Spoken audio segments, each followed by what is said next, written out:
Brian, this is Will Vanderbilt with the Clemson Insider. Take me through that safety there and what happened. And then Coach also mentioned about how you just were kind of like weren't going to give up on that play. You were going to make sure you made it no matter what.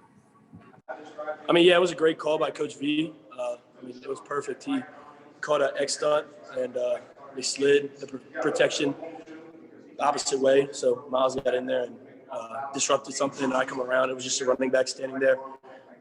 And I saw the quarterback, and I knew just from watching film and stuff, he liked to get around to the outside when he scrambled. So I kind of assumed that that's what he was going to try to do, and I just planted my foot and got out. I just wanted to make sure he wasn't getting away from me, so I just held on with everything I could.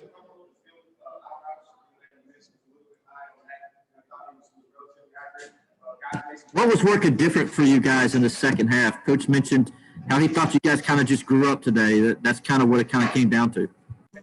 Yeah, I think we all just came together, a will to win.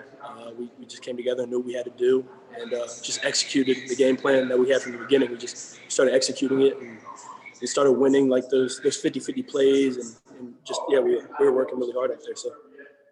Hey, Brian, Gary McDaniel from Clemson Sports News. I know you and DJ have gotten quite tight since you guys have gotten on campus. What was the experience like watching DJ get the call that he was going to be the quarterback this week, and how have you kind of supported him in the background? I was super excited when it's awful about what's going on with Trevor, but I'm sure we hope that he gets well soon. But it was awesome hearing that my roommate was going to be out there, and one of my best friends here was going to get to play and start his first college game. So I was super excited for him. We all had a lot of faith in him. He's been working really hard all season, off season.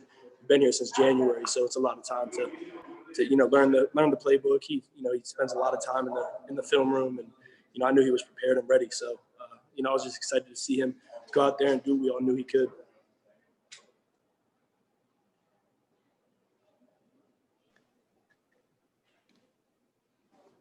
Any other questions for Bryan?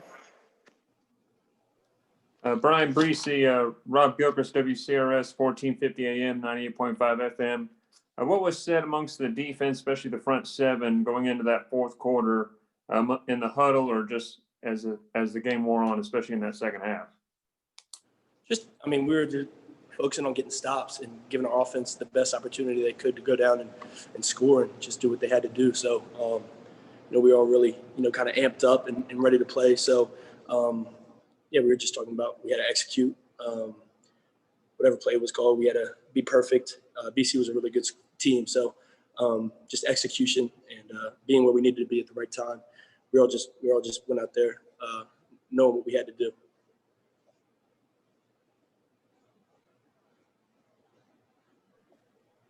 Any other questions for Bryan? Hey, Bryan, Tiger time. Congrats. How would you evaluate your how you've been playing, from week to week leading into this game? I feel like I've been playing pretty well. There's been, I have a different role just about every week. It just depends on who we play. So I feel like I've done a pretty good job just staying in my role and doing what I've been told to do, and just like I said, just executing what I have to execute, and just play by play, knowing what to do, knowing where to be, and just doing what I have to do. Hey, Bryan, this is Will again. Was there at any point you guys were frustrated or got frustrated because you were, making plays and causing turnovers and getting sacks, and yet, the old yellow hanky would come out every now and then, and it would negate those things? Did it get kind of frustrating at times for you guys? Can you say that one more time? I'm sorry.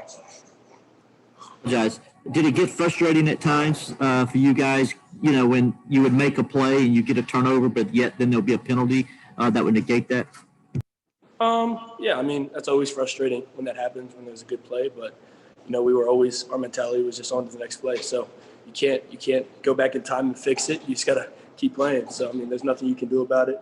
The person who committed the crime was probably upset with himself enough. They knew what they did was wrong. So, they just keep them up, keep them positive, and just go execute.